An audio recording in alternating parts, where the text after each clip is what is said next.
Kahapon, narinig natin na kung tayo ay maghahanda ng isang salo-salo, ating aanyayahan ang mga mahihirap at mga nangangailangan.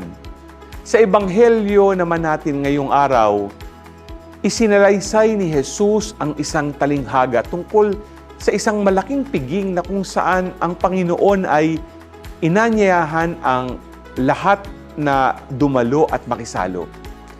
Ngunit sa paanyayang ito, marami ang tumanggi.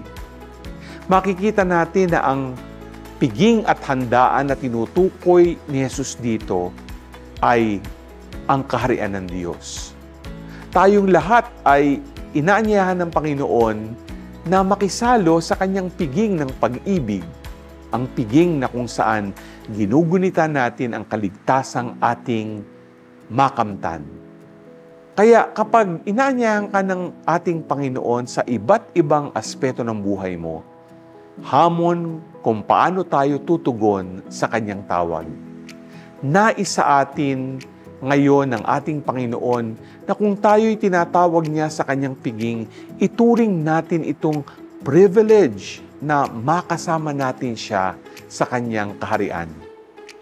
Isang mahigpit na paanyaya na huwag sana nating tanggihan.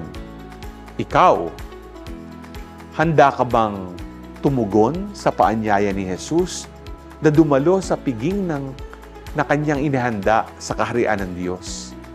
Chika ba?